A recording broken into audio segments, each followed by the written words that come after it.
الحمد لله وكفى والصلاة والسلام على سيد الرسل وخاتم الأنبياء وعلى آله وأصحابه الذين أوفوا عهدا الذين هم خلاصة العرب العرباء وخير الخلائق بعد الأنبياء. أما بعد فأعوذ بالله من الشيطان الرجيم. بسم الله الرحمن الرحيم. والفجر وليال عشر والشفع والوتر والليل إذا يسر هل في ذلك قسم لذي حجر. قال النبي صلى الله عليه وسلم إذا دخل العشر وأراد بعضكم أن يضحي فلا يأخذن شعرا ولا يقلمن زفرا. صدق الله العظيم وصدق رسوله النبي الأمي الكريم ونحن على ذلك لمن الشاهدين والشاكرين والحمد للہ رب العالمین. آخری پارہ سورہ فجر کی ابتدائی چند آیات تلاوت کی ہیں اور جناب نبی پاک صلی اللہ علیہ وسلم کا ایک فرمان تلاوت کیا ہے جس کو امام مسلم نے روایت کیا ہے. فرمایا والفجر، قسم ہے صبح کی، ولیال عشر، اور قسم ہے 10 راتوں کی، والشفع والوتر، اور قسم ہے جفت کی اور طاق کی، واللیل اذا یسر، اور قسم ہے رات کی جب وہ چلی جائے. حل فی ذالک قسم لذی حجر، کیا اتنی قسمیں سمجھانے کے لحاظ سے کافی نہیں ہے کھانا کہ اتنے بڑا اللہ ہے، اتنے بڑا نظام چلا رہا ہے، وہ قسمیں کھا کے تمہیں سمجھا رہا ہے. جناب نبی پاک صلی اللہ علیہ وسلم کے فرمان کا مفہوم یہ ہے، آپ نے فرمایا جب عشرہ ذی الحجہ شروع ہو جائے اور تم میں سے جن جن کا ارادہ قربانی کرنے کا ہے، بندے کو پہلے ہی پتہ ہوتا ہے کہ میں صاحب حیثیت ہوں، قربانی کرنی ہے، تو جب عشرہ ذی الحجہ شروع ہو جائے تو پھر اپنے جسم کے کسی جگہ کے بالوں کو نہ کاٹے اور اپنے ناخنوں کو بھی نہ کاٹے. والفجر، قسم ہے صبح کی، اس میں بہت تفسیر ہے لیکن ایک تفسیر یہ بھی ہے کہ یہ 10ویں ذی الحجہ مراد ہے کہ وہ خاص عید الاضحیٰ کا دن ہے، قربانی کا دن ہے.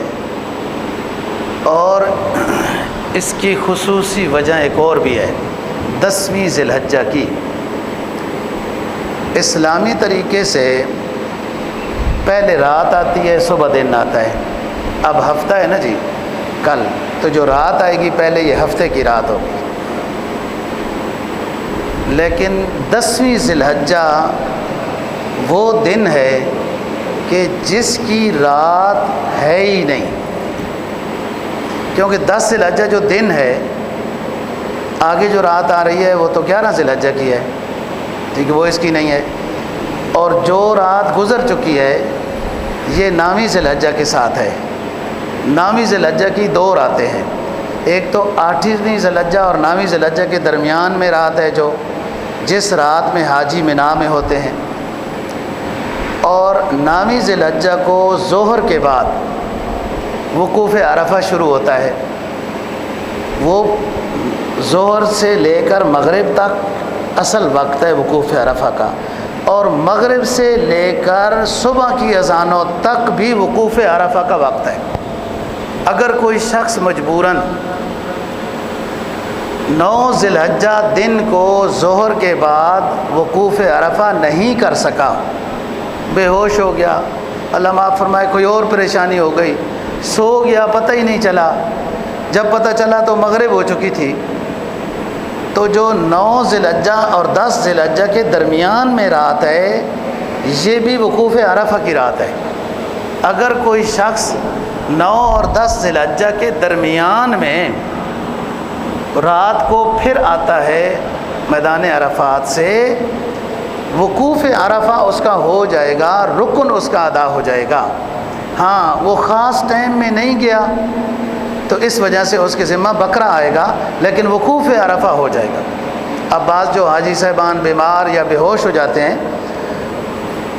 بعض دفعہ تو حکومت ایمبولینس میں ان کو رکھ کے نا تو میدان عرفات کا وہ چکر لگا لیتے ہیں، اس سے بھی وقوف عرفہ ہو جاتا ہے۔ بیشک سویا ہوا بندہ، بے ہوش بندہ وقوف عرفہ سے زمین سے پھر گیا، حتیٰ کہ مسئلہ یہ ہے کہ فضا سے بھی گزر گیا۔ ایسا بھی ہوا ہے کہ بعض مریضوں کو ہیلی کاپٹر میں رکھ کر اور فضا سے ان کو گھما دیا گیا تو بھی ان کا وقوف عرفہ ہو جاتا ہے۔ تو بات یہ ہے کہ وقوف عرفہ 9 ذی الحجہ کو ظہر سے لے کر مغرب تک ہوتا ہے، لیکن 10ویں ذی الحجہ کی جو رات ہے اس میں بھی کوئی وقوف عرفہ کر لیتا ہے تو اس کا حج ہو جاتا ہے۔ تو اس لیے 10ویں ذی الحجہ کی قسم کھائی قرآن نے، اللہ رب العزت نے۔ ایک تو یہ عید الاضحیٰ کا دن ہے، قربانی کا دن ہے، اور ابراہیم علیہ السلام کی یادگار ہے اس میں، وہ بھی اسی دنوں میں منا میں چل رہے تھے اور رکاوٹ بن رہی تھی قربانی کرنے کے لحاظ سے۔ اور مزید اس دن کی خصوصیت 10ویں ذی الحجہ کی یہ ہے کہ اس کی رات نہیں ہے، وَلَيَالٍ عَشْرٍ، اور قسم ہے 10 راتوں کی، مراد اس سے عشر ذی الحجہ ہی ہے۔ حدیث میں جناب نبی پاک صلی اللہ علیہ وسلم کا فرمان ہے، جس کو امام ترمذی نے روایت کیا ہے، کہ جو شخص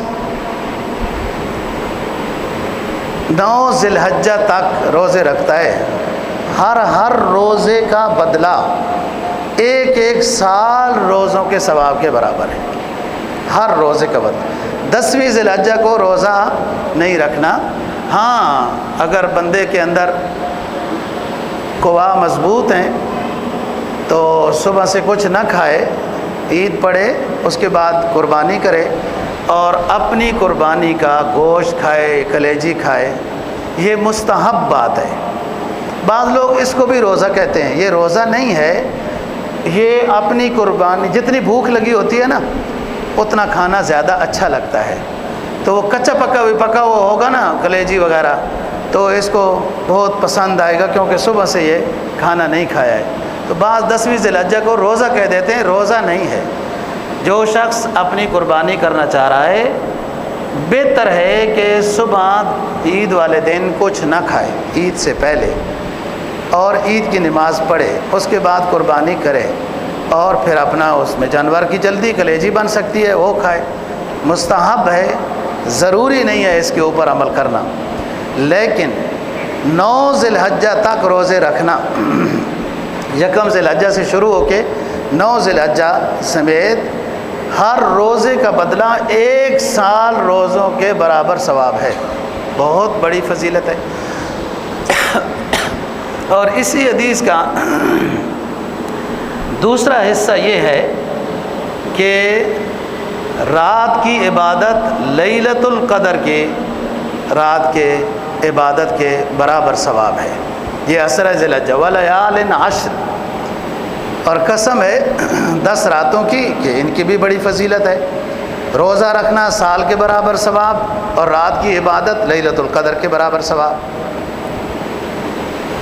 بعض حضرات جو 9ویں ذی الحجہ کے روزے کی جو زیادہ فضیلت ہے اس کے بارے میں پوچھتے ہیں کہ ہم 9ویں ذی الحجہ اپنے لحاظ سے مراد لیں یا نامی ذی الحجہ سعودی عرب کے، کیونکہ حدیث میں یوم عرفہ ہے کہ عام لوگ جو اپنے گھروں میں ہیں یوم عرفہ کو روزہ رکھیں گے تو بہت ثواب ہے۔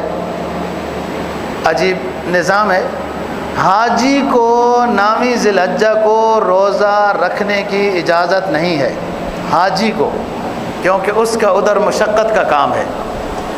اور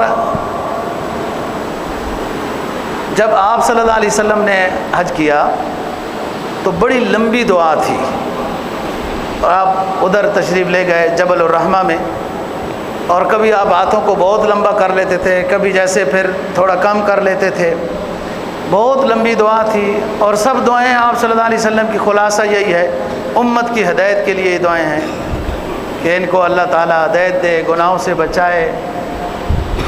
تو بعض صحابہ کو شک ہو گیا کہ اتنی لمبی دعا ہے اور آپ نے اس دورانیے میں کوئی پانی طلب نہیں فرمایا، لگتا ہے کہ 9 ذی الحجہ کو آپ صلی اللہ علیہ وسلم کا روزہ ہے۔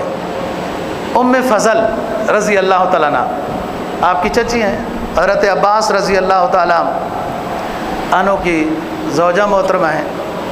ام فضل نے اپنی ڈاچی کا دودھ، اپنی اونٹنی کا دودھ نکالا، اور بھتیجے ہیں آپ صلی اللہ علیہ وسلم آپ کے، تو یہ دودھ جو ہے نا یوں پیش کیا، اور آپ نے دودھ وصول کیا اور سب کے سامنے اونٹنی کے اوپر نوش فرمایا۔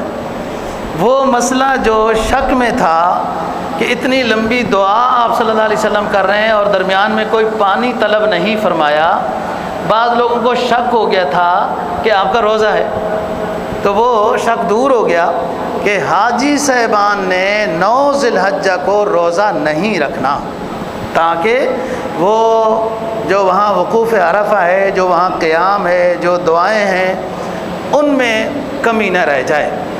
اور وقوف عرفہ میں دعا کا ٹائم بھی شریعت نے زیادہ دیا، اس لیے فرمایا کہ عصر کی نماز کو ظہر کے ساتھ پڑھ لو۔ اب ظہر 12:15 بجے ہو جاتی ہے جب آپ مسجد نمرہ میں آ کے ادا کرتے ہیں امام کے پیچھے، تو حکم یہی ہے عصر ظہر کے ساتھ ادا ہو گئی۔ اب 12:30 بجے تک، چلو 1 بجے تک بندہ فارغ ہو جاتا ہے، خطبہ بھی ہوتا ہے، 2 نمازیں عصر و ظہر، 1 بجے سے لے کر 7 بجے تک یہ لمبا وقت ہے وقوف عرفہ۔ اچھا، مغرب کی نماز جب ہو بھی جائے ٹائم، اجازت نہیں ہے میدان عرفات میں پڑھنے کی، مزدلفہ میں پڑھنی ہے۔ تو یہ سارا وقت حاجی صاحب کو وقوف عرفہ کے لیے دیا گیا تاکہ اس کو نماز عصر کی فکر نہ رہے، بس دعاؤں میں، استغفار میں، مناجات میں لگا رہے۔ تو اس لیے حاجی صاحب کے لیے روزہ رکھنا نامی ذی الحجہ کو جائز نہیں ہے، لیکن جو لوگ حج پہ نہیں گئے، اپنے اپنے علاقوں میں ہیں، ان کے لیے نامی ذی الحجہ کو روزہ رکھنا زیادہ فضیلت ہے۔ اب سوال یہ ہے کہ نامی ذی الحجہ اپنے علاقے کی مراد ہے کیونکہ ہم ایک دن پیچھے ہوتے ہیں، یا سعودی عرب کے نامی ذی الحجہ مراد ہے؟ اس میں دونوں طرح کے قول ہیں۔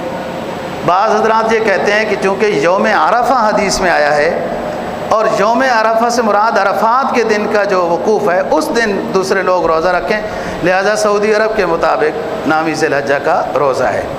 بعض کہتے ہیں نہیں، یوم عرفہ سے مراد نامی ذی الحجہ ہے، اور نامی ذی الحجہ ہر علاقے کی اپنی اپنی نامی 9 ذی الحجہ ہوتی ہے، لہٰذا اپنے لحاظ سے 9 ذی الحجہ کو روزہ رکھنا ہے۔ اب ہم کس احتیاط پر عمل کریں؟ جو میری رائے ہے، کیا ہماری حیثیت اور کیا رائے ہے، لیکن چلو کہ بندہ 8 اور 9 دونوں روزے رکھے۔ اگر سعودی عرب کے مطابق ہے تو وہ بھی ہو گئی، اپنے مطابق ہے تو وہ بھی ہو گئی، 2 روزے ہی ہیں نا روزہ رکھنا، اس میں تو 9 روزے رکھنے کی فضیلت ہے۔ چلو 9 نہیں رکھ سکتا تو 8 اور 9 ذی الحجہ 2 روزے رکھ لے، تو وہ اگر حدیث یہ کہتی ہے کہ سعودی عرب کے نامی ذی الحجہ مراد ہے تو اس پر بھی عمل ہو جائے گا، اور اگر اپنی نامی ذی الحجہ مراد ہے تو اس پر بھی عمل ہو جائے گا۔ والفجر ولیال عشر والشفع والوتر واللیل اذا یسر، تو شفع والوتر سے بھی 9 اور 10 ذی الحجہ مراد ہیں۔ اور وہ رات جب آئی گئی چلی گئی، مراد اصل بات یہ ہے کہ یہ اتنا بڑا انقلاب نظام ہے کہ اللہ تعالیٰ فرماتا ہے کہ کوئی ہمیں سمجھنا چاہے نا کہ ایک معبود ہے ہمارا اور قادر مطلق ہے، تو اس کو سمجھنے کے لیے اتنا ہی کافی ہے کہ یہ اختلاف لیل و نہار پہ غور و فکر کر لے۔ جو دن رات تبدیل ہو رہا ہے، چھوٹا بڑا ہو رہا ہے، آ جا رہا ہے، اس میں سوائے اللہ رب العزت کے اور اس کو کوئی کچھ نہیں کر سکتا۔ قرآن مجید نے دوسرے مقام پہ فرمایا قُلْ أَرَأَيْتُمْ إِنْ جَعَلَ اللَّهُ عَلَيْكُمُ اللَّيْلَ سَرْمَدًا إِلَىٰ يَوْمِ الْقِيَامَةِ مَنْ إِلَٰهٌ غَيْرُ اللَّهِ يَأْتِيكُمْ بِضِيَاءٍ أَفَلَا تَسْمَعُونَ۔ سنو لوگو، اگر تمہارے اوپر رات اللہ لمبی کر دے تو بتاؤ کون ہے جو دن لے کے آئے گا؟ اور اسی کی اگلی آیت ہے کہ اگر دن کو اللہ لمبا کر دے تو کون ہے جو تمہارے لیے رات لائے گا؟ کوئی دنیا کی طاقت نہیں لا سکتی۔ بے شک دعوے ہوتے رہے ہیں ٹیکنالوجی کے، اور ان کے تو اپنے اوسلو اور ناروے اور وغیرہ میں جو 6 مہینے کے دن رات ہیں، وہ اس کو سیٹ کر لے نا۔ ان کو اپنے کیوں 6 مصنوعی رات بناتے ہیں، پھر یوں کرتے ہیں، پھر لائٹیں لگا کے مصنوعی دن بناتے ہیں؟ کوئی نہیں کر سکتا۔ جس علاقے کا جس طرح اللہ نے نظام بنایا ہے وہ اسی کے قبضے میں ہے۔ تو اللہ کو سمجھنے کے لیے ان فی خلق السماوات والارض واختلاف اللیل والنہار، یہ زمین و آسمان کی تخلیق، یہ رات و دن کا عدلنا بدلنا، اس میں سمجھ والے لوگوں کے لیے نصیحت ہے، وہ اللہ کو سمجھ سکتے ہیں۔ تو وَلَيَالٍ عَشْرٍ وَاللَّيْلِ إِذَا يَسْرٍ، جب رات چلی جائے، ان طرف ان انقلابوں کی طرف اللہ نے توجہ دلائی اور ان کی قسمیں کھائیں۔ فرمایا عقل والوں کے لیے اتنی ہی بات کر دینا کافی ہے کہ اتنے بڑے نظام کو جو تبدیل کیا جا رہا ہے، اس قادر مطلق کو پہچانو، اس کے کہا مانو، ایمان لاؤ، اللہ رسول کی ہدایات کے مطابق چلو۔ جو حدیث آپ کے سامنے بیان کی، جس بندے کا ارادہ ہے قربانی کرنے کا، اس سب کو پتہ ہوتا ہے پہلے سے صاحب استطاعت کو، اس کے لیے بہتر ہے تشبہ بالحجاج۔ حاجی صاحب بھی جب احرام باندھ لیتا ہے تو اس کے بعد اس کو ناخن کاٹنا، بال کاٹنا منع ہو جاتا ہے۔ اگر کاٹے گا جرمانہ دینا پڑے گا۔ یہ تھوڑی سی تشبہ، مسلم شریف کی حدیث ہے، آپ صلی اللہ علیہ وسلم کا فرمان ہے، جو شخص قربانی کرنا چاہتا ہے تو وہ اپنے ناخن اور بالوں کو جیسے یکم ذی الحجہ چاند نظر آ جائے اس کے بعد نہ کاٹے۔ آج 28 ذی الحجہ ہے، آج اپنے ناخن بال خاتمت کر سکتا ہے، کل بھی کر سکتا ہے، ہو سکتا ہے کل رات کو چاند نظر آئے۔ جیسے چاند نظر آ جائے تو اس کے بعد مستحب بات ہے، اچھی بات ہے، فرض اور واجب نہیں ہے کہ جو قربانی کرنا چاہ رہا ہے وہ ناخن اور بال نہ کاٹے۔ یہ تشبہ بالحجاج ہے۔ اور اگر کسی نے کاٹ لیا تو گنہگار نہیں ہے۔ جس نے نہ کاٹے، قربانی کے بعد اس نے اپنے بال وغیرہ ناخن کاٹے تو زیادہ ثواب ہوگا اس کی قربانی کا بھی اور اس کے اس عمل کا کہ اس نے حجاج کے ساتھ تشبہ کیا۔ حاجی بھی جب احرام باندھ لیتا ہے تو ناخن اور بال کاٹنا اس کے لیے جائز ہی نہیں ہوتا۔ اگر کاٹے گا تو گنہگار ہوگا، اور پھر 1 انگلی کا کاٹا ہے تو الگ سزا ہے، 5 کے کاٹا ہے تو الگ سزا ہے وغیرہ۔ عام جگہوں میں رہنے والا شخص جو قربانی کرنا چاہ رہا ہے اس کے ذمہ صرف بال اور ناخن نہ کاٹنا ہے، باقی نہا سکتا ہے، میل اتار سکتا ہے، خوشبو لگا سکتا ہے، تیل لگا سکتا ہے، سرما لگا سکتا ہے، دوائی کھا سکتا ہے، خوشبو والا رومال استعمال کر سکتا ہے، جبکہ یہ چیزیں ساری حاجی کے لیے تو منع ہیں۔ وہ نہ تیل لگا سکتا ہے، نہ سرما لگا سکتا ہے، نہ خوشبو لگا سکتا ہے، نہ صابن استعمال کر سکتا ہے وغیرہ۔ حاجی کے ساتھ قربانی کرنے والے کی تشبہ صرف 2 چیزوں میں مطلوب ہے، باقی وہ نہا دھو سکتا ہے، صابن لگا سکتا ہے، خوشبو لگا سکتا ہے وغیرہ۔ صرف ناخن نہ کاٹے اور بال نہ کاٹے، اس سے پہلے خط کرا لے۔ بعض دفعہ تشبہ بھی بہت کام کر جاتی ہے، تشبہ میں بھی عقیدت ہو، تشبہ میں بھی منافقت ہو کہ دھوکہ دینا ہے، مولوی کے لیول میں آ کر علماء کو بدنام کرنے کا کوئی پروگرام کرنا ہے، تو یہ تشبہ بھی کوئی فائدہ نہیں، عقیدت کے ساتھ تشبہ ہو۔ بعض حضرات نے لکھا ہے کہ حضرت موسیٰ علیہ السلام کے مقابلے میں جو فرعون نے جادوگر لائے تھے تو انہوں نے یہ مشورہ کیا تھا کہ زہری وضع قطع یہ موسیٰ علیہ السلام کی طرح بناؤ، ان کا لباس، جبہ، پگڑی، لاٹھی، جو کچھ بھی ہے، تاکہ ہم بھی اس کا مقابلہ کرنے جائیں تو وہی ہمارا لباس ہو وغیرہ۔ بہرحال انہوں نے اپنی لاٹھی ماٹھی ڈالی، موسیٰ علیہ السلام نے جب لاٹھی ڈالی تو ان کا وہ سارا کچھ کھا گئی، تلقف ما یافکون، جو کچھ انہوں نے بنایا وہ نگل گئی۔ جادوگر سمجھ گئے حقیقت کیا ہے، فَأُلْقِيَ السَّحَرَةُ سَاجِدِينَ، سارے جادوگر سجدے میں پڑ گئے اور اعلان کر دیا کہ ہم نے موسیٰ اور ہارون کے رب پر ایمان لایا ہے۔ بہرحال فرعون نے زیادتی کی، ان کو شہید بھی کر دیا، یہ ہزاروں کی تعداد میں تھے۔ لیکن جو بات ہے وہ یہ، بعض حضرات نے یہ لکھا ہے کہ ان جادوگروں پر جو ایک پیغمبر کی زہری شباہت بنائی تھی، اس کی برکت سے اللہ نے جادوگروں کو ایمان کی دولت عطا کر دی ہے۔ تو بعض دفعہ شباہت جو ہے یہ بھی بہت کام کر جاتی ہے جب عقیدت کے ساتھ ہو۔ اور یہ زمانہ اسلام تک اور اس کے قریب قریب داڑھی مڈانے کا رواج ہی نہیں تھا، داڑھی ساروں کو۔ فرعون بھی اپنی داڑھی کے اوپر سونے کا برادہ لگاتا تھا، 400 سال سے زیادہ عمر پائی تو وہ کبھی سر میں درد بھی نہیں ہوا، تو اس نے پھر لمبی عمر کا مطلب یہ سمجھا کہ انا ربکم الاعلی، کہ میں تو لگتا ہے خدا ہی ہوں جب اتنی بڑی عمر آ گئی۔ یہ جو رواج ہے یہ بعد میں مجوسیوں سے شروع ہوا، پھر یہودیوں نے بھی اس کو اختیار کیا، اور پھر ہم تو چڑھتے سورج کی پوجا کرنے والے لوگ۔ اسلام لایا، ایمان لایا ہیں جی، اور وضع قطع کسی اور کی۔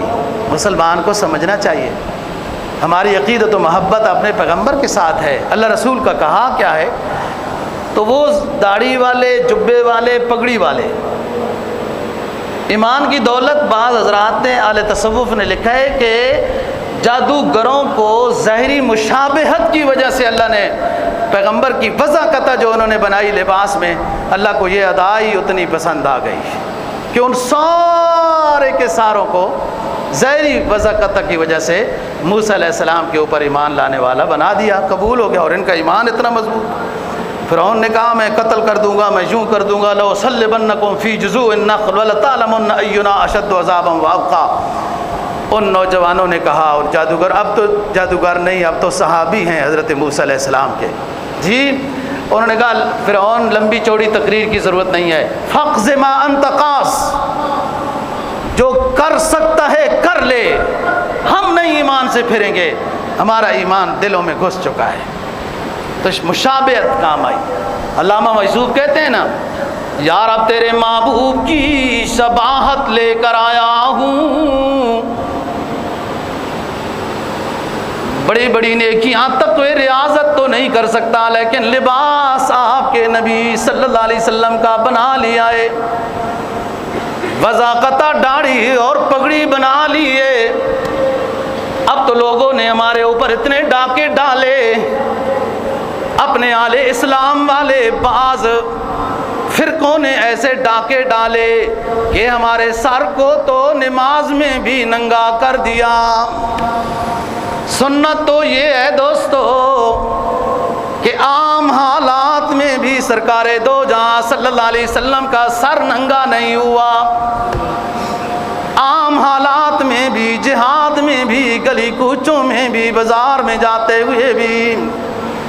اور آج یار لوگوں نے ایسا حملہ کیا کہ ہماری تو نماز میں بھی ہمارے سر سے ٹوپی اور پگڑی اتار دی۔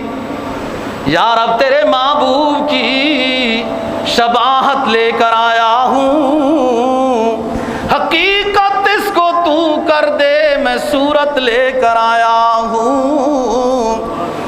جب اہل اللہ کی، اللہ والوں کی وضاحت اور مشابہت سچی عقیدت سے بنائی جائے تو وہ بھی اثر کر جاتی ہے۔ اسلام کوئی زاویہ تشنا نہیں چھوڑتا۔ حدیث میں آیا کہ کچھ لوگ وضاحت علماء کی بنائیں گے اور اسلامی کتابوں کے مطالعہ بھی کریں گے۔ ظاہری وضاحت علماء کی بنائیں گے، اسلامی کتب کا مطالعہ بھی کریں گے، لیکن نیت کیا ہے کہ جو جاہل لوگ ہوں گے نا، اپنے علمی مطالعے کی وجہ سے ان کو بیوقوف بناؤ۔ عالم نہیں ہے، ظاہری وضاحت علماء کی بنائی، کچھ اسلامی کتابوں کا مطالعہ بھی کر دیا، اور ارادہ کیا ہے کہ جہاں سمجھ آئی کہ ان لوگوں کو یہ مسئلہ پتہ نہیں ہے تو وہاں میں وہ جو مطالعہ کیا نا تازہ اس کی وجہ سے لوگوں کو بیوقوف بناؤں، یا وہ ایک دو باتیں پڑھ کر آ کے تو مولوی صاحب کو تنگ کروں۔ لیجاری بہ العلماء او لیماری بہ السفہاء۔ بعض لوگ مطالعہ کرتے ہیں اسلامی کتب کا، ظاہری وضاحت علماء کی بناتے ہیں تاکہ علماء کو تنگ کریں، ان کے سوالات جواب اور مناظرہ کریں ان کو، اور یا جہاں ان پڑھ لوگ بیٹھے ہوں ان پر جا کر اپنی تعلی ثابت کریں۔ فرمایا حدیث میں کہ یہ اللہ کے مردود لوگ ہیں، اللہ ان سے ناراض ہے، جن کی نیت یہ ہے اسلامی کتب کے مطالعہ کرنے کی، اور جن کی نیت وضاحت کی یہ ہے۔ تو فائدہ نہیں ہوا، ظاہری شباہت کا فائدہ نہیں ہوا کہ نیت خراب ہے۔ اگر علماء صلحاء اولیاء کی وضاحت، پیغمبر اسلام کی وضاحت اپنائی، عقیدت کے ساتھ، محبت کے ساتھ۔ حضرت انس رضی اللہ تعالیٰ عنہ سے پوچھا گیا کہ آپ خادم خاص ہیں، 10 سال خدمت کی ہے، معمولی بات نہیں، دن رات۔ یہ انصاری صحابی ہیں، نبی پاک صلی اللہ علیہ وسلم کی کون سی ایسی بات ہے جو آپ کو زیادہ پسند آئی ہے؟ بڑا اونچا سوال ہے۔ تو بعض حاجی صاحبان حج کر کے آئے نا تو لوگ ان سے پوچھتے ہیں کہ آپ حج کے سفر میں کوئی خاص بات ہے تو وہ بتائیں۔ تو ماشاءاللہ ہوتی ہے خاص بات، ایک وجد، اور جس نیت سے جاتا ہے نا ادھر اسی نیت سے کے ساتھ اس کا نظام ہوتا ہے۔ ایسی بعض دفعہ لوگ، میں ایک رات کے سفر میں تھا، ایک مسجد کا سریہ لے کے جا رہے تھے، تو ڈرائیور سے میں نے پوچھا کہ کوئی خاص کہانی سناؤ، ایسا نہ ہو وہ سو جائے۔ کہتا ہے مولوی صاحب میرے پاس کیا خاص کہانی ہے، جیبوں میں جھوٹ بھرا ہوا ہے۔ آپ مولوی صاحب ہو، آپ کوئی واقعہ اور کہانی سناؤ۔ اچھی بات ہے، اتنی بات بھی کہہ دی۔ ہاں، اس دور میں کوئی علماء کی اتنی بھی قدر کر دے تو بڑی بات ہے، ابھی قیامت کی علامتیں دور ہیں۔ ہاں، ورنہ تو علماء کو کوئی لوگ علماء ہی نہیں سمجھتے۔ ویسے ہی انہوں نے 8-10 سال، 10 سال تو وہ 10ویں کے بعد ہوتے ہیں، 10ویں کے بعد، اس سے پہلے بھی پڑھنا ہوتا ہے، حفظ بھی کرنا ہوتا ہے، تجوید بھی پڑھنی ہوتی ہے۔ اور قدر کہتے ہیں کیا کہ قدر ہمارے نزدیک تو سکول پڑھنے والوں کی ہے، کیونکہ وہ ڈاکٹر بنتے ہیں، انجینئر بنتے ہیں۔ او بابا، ہمارے سر کا تاج ہیں ڈاکٹر بھی، انجینئر بھی، لیکن آپ اس علم پڑھنے والوں کو آپ نے ردی کی ٹوکری میں پھینک دیا جو علم وہ ہے جو نبی پاک صلی اللہ علیہ وسلم کے اوپر اترا، اللہ کا عطا کردہ علم ہے۔ ان طلبہ کا صرف غریب دیکھ کر آپ ان کو حقارت کی نظر سے دیکھتے ہیں کہ ان کا لباس ٹائی بوٹ نہیں ہوتا، اس لیے وہ آپ کی نظر میں کوئی قدر والے نہیں ہیں، اور جو انگلش پڑھتے ہیں اور ڈاکٹر اور انجینئر پڑھتے ہیں وہ قدر والے ہیں۔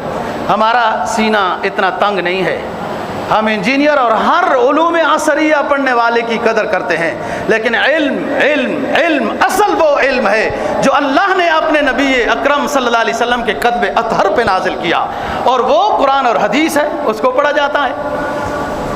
حضرت انس رضی اللہ تعالیٰ عنہ کی بات کر رہا ہوں، پوچھا کہ سب سے اچھی بات، ساری اچھی ہیں سرکار کی باتیں، جو آپ کو زیادہ اچھی لگی وہ بتاؤ۔ بہت بڑا امتحان تھا حضرت انس رضی اللہ تعالیٰ عنہ کے لیے، لیکن جواب بھی بڑا اونچا ہوا ہے، جواب بھی بڑا اونچا ہوا ہے۔ کہتے ہیں ہر فرمان سرکار دو جہاں لیکن آپ نے ایک موقع پہ فرمایا من احب بقوم فہو منہم، جو شخص جس کے ساتھ سچی محبت کرتا ہے میدان حشر میں اسی کے ساتھ اٹھے گا۔ بس یہ بات جب سرکار نے بتائی تو ہم نے اپنے دلوں کا جائزہ لیا کہ ہمارے دل میں سوائے اپنے پیغمبر صلی اللہ علیہ وسلم کے اور کسی کی محبت نہیں، اللہ رسول کی محبت ہے۔ یہ بات بہت قیمتی اور عظیم ہمارے لیے ہوئی کہ اعمال میں انسان بعض دفعہ کمزور ہو جاتا ہے، بعض دفعہ کوئی گناہ غلطی بھی ہو جاتی ہے، اس کا بھی راستہ کھلا ہے توبہ کا، اعمال بھی ٹھیک کرنے کا۔ ایک دو دن میں بھی اعمال ٹھیک ہو جاتے ہیں، بندے کو اتنی عمر ملی ہے۔ سچی عقیدت و محبت انسان کو فائدہ دیتی ہے اور بعض دفعہ مغفرت کا سبب بھی بن جاتی ہے، ایمان کے قوی ہونے کا بھی سبب بن جاتی ہے۔ تو بات یہ ہے کہ حاجی کے ساتھ مشابہت محبت کے ساتھ ہو، اللہ والوں کے ساتھ مشابہت محبت کے ساتھ عقیدت کے ساتھ ہو کہ یہ سنت ہے تو اس کا فائدہ ہوگا، آہستہ آہستہ اندر کا نظام درست ہوگا۔ تو بات یہ جو قربانی کرنا چاہ رہے ساتھی، وہ بہتر بات ہے کہ جیسے چاند نظر آئے تو اپنے بال اور ناخن نہ کاٹیں۔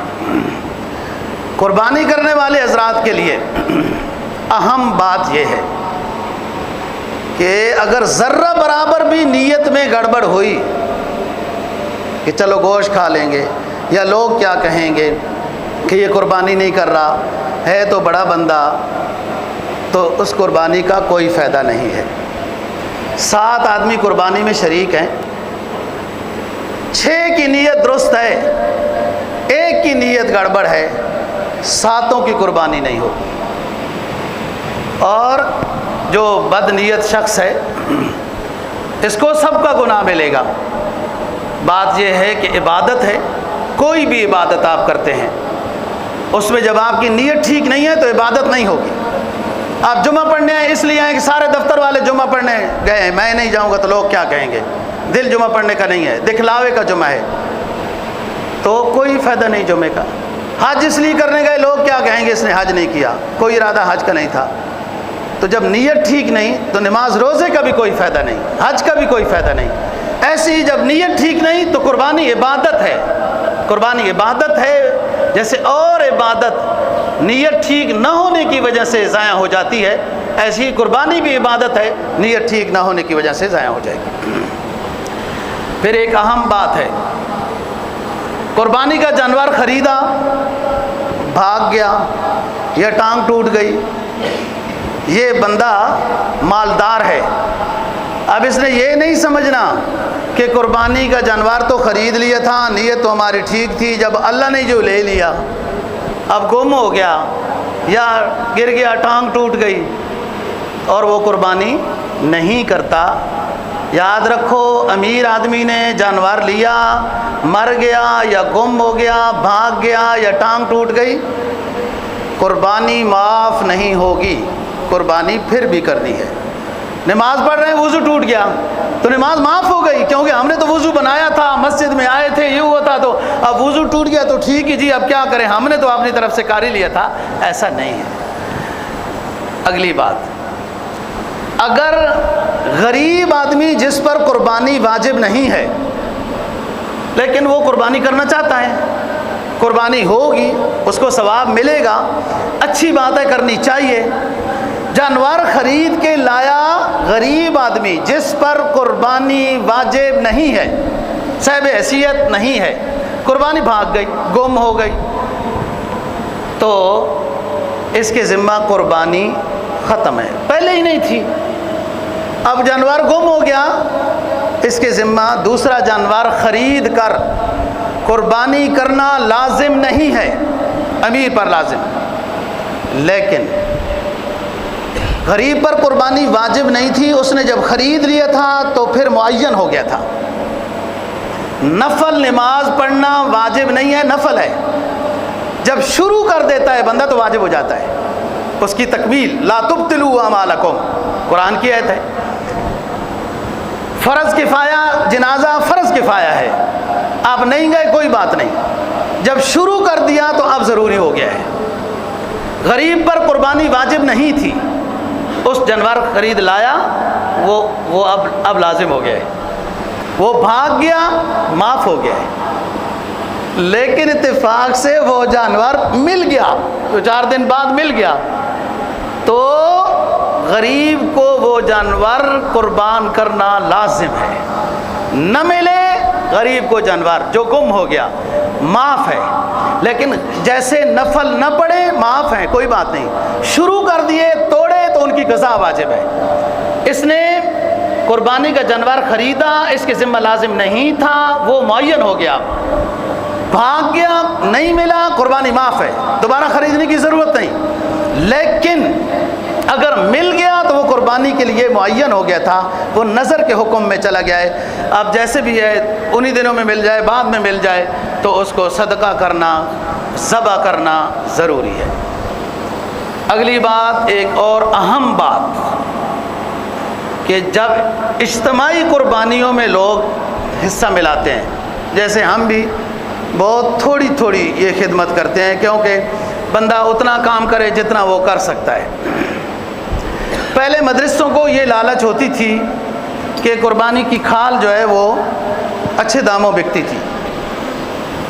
اب اس طرح ہو گیا ہے کہ 200-250 میں بڑی کھال بکتی ہے، دمبا مفت، جس کی فضیلت اتنی، وَفَدَيْنَاهُ بِذِبْحٍ عَظِيمٍ، اللہ نے ابراہیم علیہ السلام کی قربانی وہ ذبح کرتے بیٹے کو اتنا قبول کیا کہ جنت سے دمبا بھیجا۔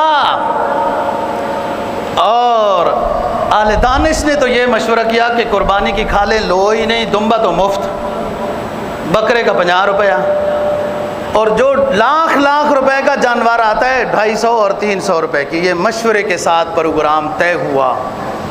اب جس کا بھی مشورہ ہوا، جیسا ہوا، وہ اپنا حساب خود ہی بھگتا رہے گا۔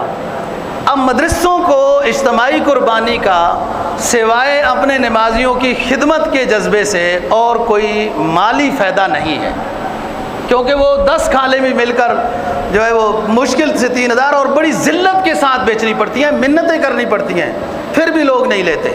پتہ نہیں کیا ہو گیا ہے، ہر چیز مہنگی ہوتی جا رہی ہے۔ ہاں جی، لیدر کے بوٹ لو تو اتنے ہزار، جیکٹ لو تو اتنے ہزار، اور جو لیدر ہے اس کا یہ حساب ہے۔ بس وہ جب بندہ کمزور ہوتا ہے تو سارا پانی ادھر ہی گرتا ہے، ادھر ہی آتا ہے۔ اسلام مظلوم ہے، اسلام کمزور ہے جی، وہ کفر اور وہ دوسرے لوگ غالب ہیں، وہ جیسے چاہیں جی ہماری نمازوں کو بند کرنا، تو ہمارے حج کو بند کرنا، ہماری قربانی یا کھالوں کو، صدقہ خیرات کو بند کرنا، وہ کر سکتے ہیں۔ تو بعض کوئی بات نہیں، مدرسے پھر بھی چل رہے ہیں، اور انما الاعمال بالنیات، جس کی جو نیت ہے اس کو وہ ملے گا اس کا اجر یا ثواب۔ جو اجتماعی قربانی کی جاتی ہے جہاں کہیں بھی، یہ یاد رکھو، آپ کا پیسہ اس اجتماعی قربانی کرنے والے کے پاس بطور امانت کے ہے۔ اگر کوئی اجتماعی قربانی کرنے والے جانور خرید کر لاتے ہیں 1-2 دن 4 دن پہلے، اور وہ جانور بھاگ جاتا ہے یا ٹانگ ٹوٹ جاتی ہے یا فوت ہو جاتا ہے، تو یہ مسئلہ سن لو، اجتماعی قربانی کرنے والے اس ادارے کے اوپر جرمانہ نہیں ڈال سکتے۔ یہ کوئی جانور انشورنس نہیں ہے کہ آپ کلیم داخل کریں کہ جناب ہمارا جانور مر گیا پیسے دو۔ یہ پہلے سوچ لیں، جس اجتماعی قربانی میں آپ حصہ دے رہے ہیں، ماشاءاللہ وہ لوگ خیال کرتے ہیں، باندھتے ہیں، چوکیدار رکھتے ہیں، ہر نظام کرتے ہیں، لیکن پھر بھی کوئی حادثہ ہو جاتا ہے، وہ پیسہ آپ کا، وہ جانور آپ کا، اس اجتماعی قربانی کرنے والے ادارے کے پاس بطور امانت کے تھا۔ امانت باوجود خیال کرنے کے امانت اگر ضائع ہو جائے تو اس کا تاوان نہیں ہوتا۔ یہ مسئلہ پہلے سن لو، سمجھ لو۔ ایک جگہ ایک مدرسے میں ایک ایسا واقعہ ہو گیا، ٹانگ ٹوٹ گئی، بڑے جناب لوگ لڑنے لگ گئے، اور بڑے مولانا صاحب ہیں، بے ادبی بھی ہو گئی، اور روپے 10,000 کے پیچھے اپنے امام کی بے قدری کر دی، اور کم بخت لڑائی جھگڑا وغیرہ. اسی اسلام آباد کی بات کر رہا ہوں. پیسے کی ویلیو ہے، انسان کی ویلیو نہیں ہے. ادھر کوئی راہ گزر جا رہا تھا آپ جیسا شخص، اس نے کہا کیوں جھگڑا کر رہے ہو؟ اس نے کہا جی اس وقت حصہ کم تھا، کوئی 50-57 ہزار روپے کے لگ بھگ جانور آیا تھا. اس نے کہا جی یہ مسئلہ ہے، ہم جانور کو ٹرک سے اتار رہے تھے اور وہ ٹانگ ٹوٹ گئی. اب یہ کہ ہم تو 8-10 ہزار رکھتے ہیں جانور پر، قربانی وغیرہ کا جو خرچہ ہے، ہمارے پاس تو اتنے پیسے نہیں ہوتے کہ ایک اور جانور لے کے جو ہے اس کی جگہ پہ کھڑا کر دیں. اس بندے نے کہا کوئی بات نہیں، جن کا حصہ تھا وہ لڑ رہے تھے مولوی صاحب کے ساتھ. یہی تو تہذیب ہے نا، اس فرنگی نے یہی دی ہے، امام کی قدر یہی دی ہے. ایک بہت بڑے خدمتگار عالم کے بیٹے کی کہانی سنائی میں نے آپ کو اس دن. 52 سال ان کے والد نے اس گاؤں میں خدمت کی اور 2-3 نسلیں ان کی شاگرد ہیں. ان کا بیٹا بڑا نیک ماشاءاللہ صوم و صلات والے بشرا آدمی ہیں. اس کو جب کہا گیا کہ آپ عالم دین بنیں تو اس نے کہا عالم دین نہیں بنوں گا، نیک بن کے رہوں گا. اس لیے کہ مئی میں گاؤں والے دانے دیتے ہیں نا، 2 سا 4 سا، تو اگلا مئی آ جاتا ہے اور گاؤں والوں نے ابھی دانے نہیں دیے ہوتے ہمارے والد صاحب کو، میں کس طرح یہ گزارا کروں گا؟ یہ حالات ہیں. بات یہ ہے کہ کوئی بات نہیں، پیسہ ضائع ہو جاتا ہے وغیرہ، انسان کی قدر ہونی چاہیے. مولوی صاحب کی اس میں کیا غلطی ہے؟ وہ آپ کی خدمت کر رہا ہے، ہم بھی آپ کی خدمت کر رہے ہیں، 5-7-10 جانور ہمارے ہو جاتے ہیں، لیکن واضح صاف ستھرا مسئلہ ہے. اگر جانور ضائع ہو جاتا ہے، بھاگ جاتا ہے، ٹانگ ٹوٹ جاتی ہے، ہماری کوئی ذمہ داری نہیں ہے. ان کی قربانی نہیں ہوگی، دوبارہ ان کو ہم اطلاع دیں گے قربانی کریں. اور جس کا دل چاہتا ہے آئے حصہ ملائے، جس کا دل مطمئن نہیں ہے تو وہ نہ حصہ ملائے اجتماعی قربانی میں. مسئلہ یہ ہے جو آپ کو بتا دیا. اور راہ گزر رہا تھا. اس نے کہا کہ کیا مسئلہ ہے بتایا. اس نے کہا کوئی بات نہیں. اس نے کسی کو کسائی کو فون کیا کہ یہ گوشت جتنے کا ہو جائے آپ ذبح کر کے رکھ لو، اور جو پیسے اوپر کم ہوتے ہیں وہ میں بطور خدمت کے دے دیتا ہوں. ہو گیا، ذبح ہوا.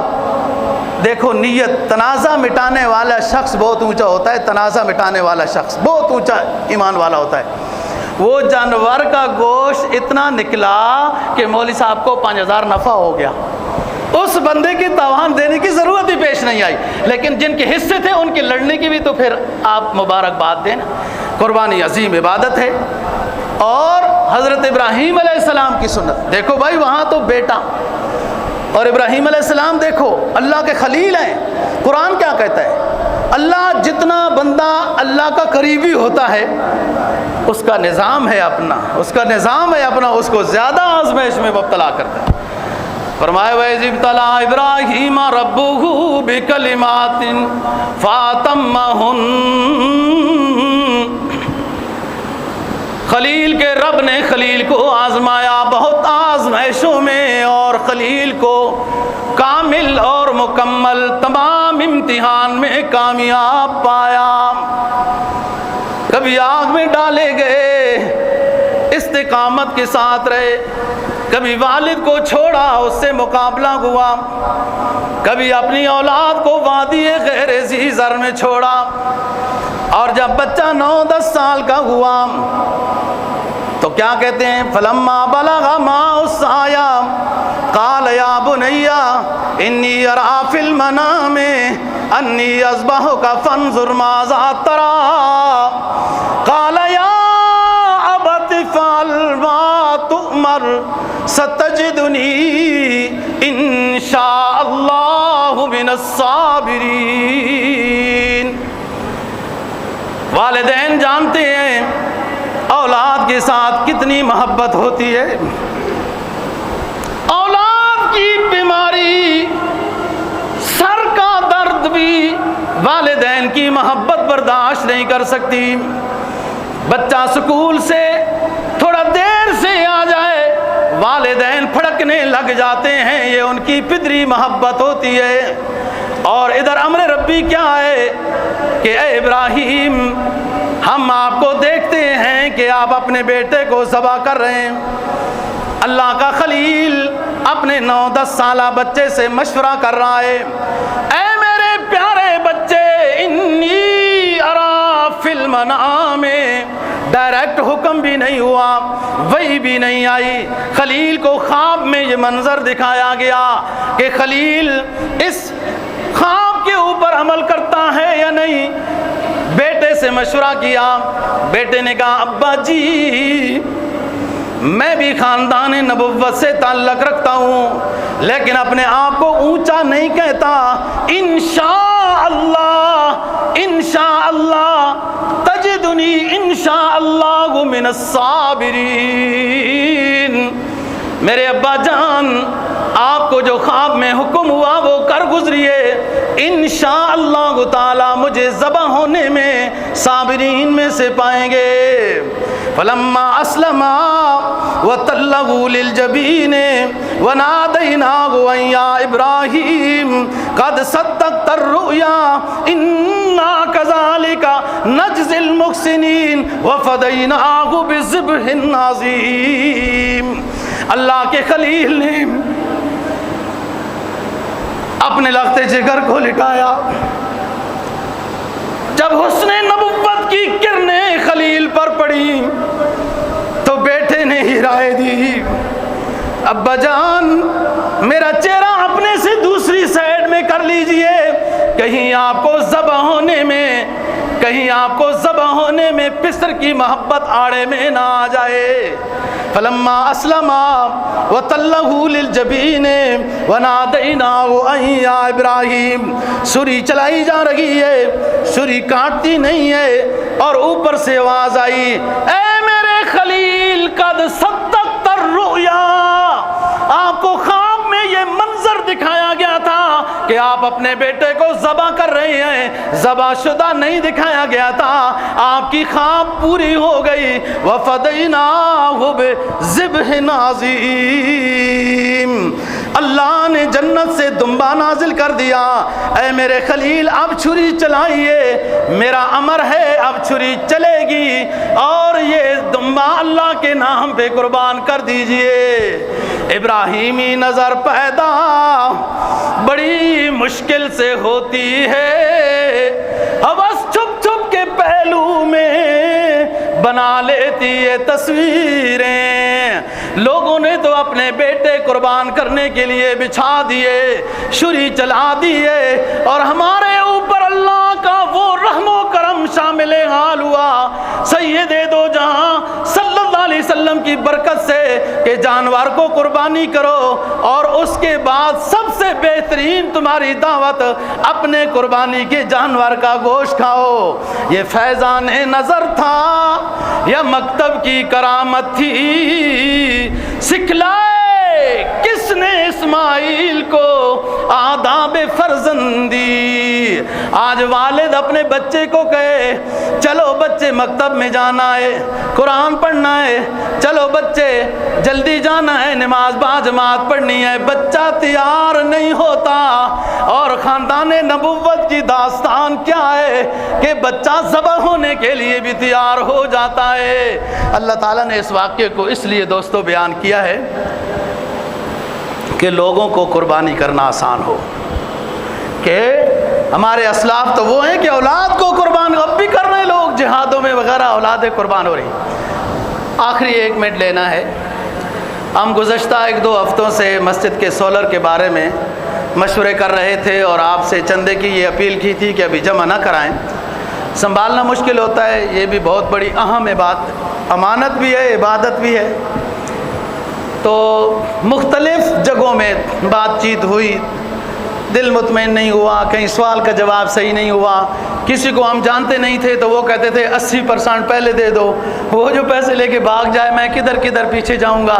بہرحال ہر طرح کی سوچ انسان ہے نا، دل میں آتی ہے۔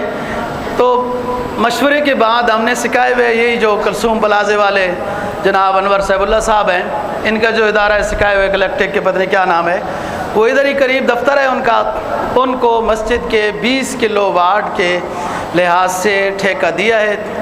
بل تو 23.5 لاکھ 24 کے قریب بنا تھا، لیکن بہرحال مذاکرہ بات چیت، جیسے آپ کو بھی اعلان کرتا ہوں تو تھوڑا سا اثر ہو جاتا ہے، چندہ چندہ کرتے ہو، ان کے ڈائریکٹر بھی تھوڑا بہت اثر ہو گیا، اور اس نے 21 لاکھ تو 3 لاکھ روپیہ انہوں نے چھوڑ دیا۔ اور 21 لاکھ روپے کے اوپر فیصلہ ہوا۔ ہمارے پاس ایک نمازی، اللہ اس کو جزائے خیر دے، اور ہر روز اس کو 10 گنا اجر دیتا رہے، اس نے 5 لاکھ روپے قرضہ دیا تھا، وہ ان کو دے کر ایڈوانس اور کام وہ اب نقشہ اور جو کچھ ہے وہ شروع کر رہے ہیں۔ اب دوستو بات یہ ہے، یہ سب کی سہولت کی چیز ہے، ضرورت کی چیز ہے۔ اگر اللہ اس پر اجر نہ بھی دے تو بھی ٹھیک تھا، لیکن اللہ کا انعام دیکھو کہ آپ مسجد پہ خرچ کریں تو آخرت میں جنت میں اللہ محل بنائے گا۔ ایک بزرگ نے، ایک بڑے بندے نے مسجد بنائی کہ کوئی اور ساتھ شریک نہ ہو۔ رات کو ایک بڑھیا نے وہاں اینٹ ڈال دی، دوسرے دن اس کو خواب میں جس نے مسجد بنائی تھی محل دکھایا گیا، تو ساتھ ایک اور محل بھی دکھایا گیا۔ اس نے عرض کیا کہ مسجد میں تو کسی اور کا کوئی حصہ نہیں تھا، صرف خالص میں نے بنائی۔ بتایا گیا کہ رات کو ایک بڑھیا نے بھی چند اینٹیں ڈال دی تھیں، جس کی جتنی توفیق تھی اتنی ڈالی، وہ 3 اینٹیں ہی دے سکتی تھی جتنی اس کی توفیق تھی، ہم نے اس کو بھی جنت میں محل دے دیا۔ تیری توفیق زیادہ تھی، اس لحاظ سے تو نے زیادہ خرچہ کیا، تو تجھے بھی جنت میں محل دے دیا۔ ہر ساتھی اپنے آپ کو جانتا ہے، الانسان علی نفسہ بصیرہ ولو القی معاذیرہ۔ ہر بندہ جانتا ہے میرے پاس کتنے پیسے ہیں، میرے پاس فالتو کتنے پیسے ہیں، میں کتنی توفیق ہے، میں کتنے جمع کر سکتا ہوں۔ ہم نے 21 لاکھ روپے دینا ہے۔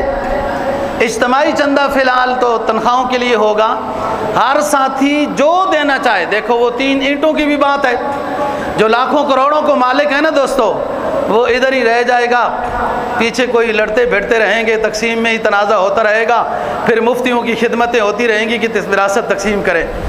اللہ کے نام پہ جو خود دے کے جائیں گے وہ فائدہ ہوگا۔ ما عندکم ینفد وما عند اللہ باق، جو اللہ کے ہاں دو گے وہ باقی رہے گا، تمہارے پاس ہے وہ فانی ہے۔ ہر ساتھی اپنی پوری توفیق کے ساتھ۔ اس دن ایک قصہ ہوا، ہماری مسجد کا سپیکر کا نظام کوئی چیک کر کے گئے، اچھا لگا، اپنی مسجد کا انتظام وہ ان کو سمجھایا کہ بھائی اس پر یہ، انہوں نے کہا جی 7 لاکھ روپے خرچ ہوگا۔ اسی نشست میں 7 بندے کھڑے ہو گئے 1-1 لاکھ کے۔ میں یوں تو نہیں کہتا، سنت تو یہ بھی ہے کہ آپ صلی اللہ علیہ وسلم مسجد نبی میں کھڑے ہیں اور حضرت عثمان نے جو اشرفی دیا وہ یوں آپ لہرا رہے تھے اور فرما رہے تھے عثمان سے آئندہ کوئی غلطی بھی ہو گئی نا تو پھر بھی معاف ہے، اللہ جنت الفردوس عثمان کو عطا کرے گا، کوئی چیز عثمان کے لیے جنت کے واسطے رکاوٹ نہیں ہے۔ بات یہ ہے کہ کھڑے ہوں یا نہ ہو، لیکن بڑھ چڑھ کر اس میں حصہ ملانا ہے۔ ہر ساتھی اپنی توفیق سے حصہ ملائے اور رسید ضرور حاصل کرے، تاکہ اگلے جمعے کو میں آپ کو یہ بتاؤں۔ اور یہ کوئی ریاکاری نہیں ہے، بعض لوگ رسید نہیں لینا چاہتے، نہیں بھائی دیکھو یہ انتظامی ضرورت ہے، مجبوری ہے، کو رسید حاصل کرنی چاہیے، ریکارڈ میں آتی ہے بات، اور ہر ساتھی پوری توفیق کے ساتھ حصہ ملائے۔ میں اس لیے ابھی یہ نہیں کہتا کہ فلانا فلانا لاکھ دے، فلانا 2 لاکھ دے، فلانا 50 دے، 20,000 دے۔ ہم دیکھتے ہیں ایک اجتماعی اعلان ہوا ہے، اس میں ہر ساتھی کتنا کتنا حصہ ملاتا ہے، اور انشاءاللہ اگلے جمعے کو میں اللہ کے فضل سے امید رکھتا ہوں کہ ایسا اعلان ہو کہ بھائی وہ 21 لاکھ پورے ہو گئے ہیں۔ اللہ تعالی ہمیں سننے سمجھنے جو کچھ سیکھا سنا ہے عمل کی توفیق نصیب فرمائے۔ وآخر دعوانا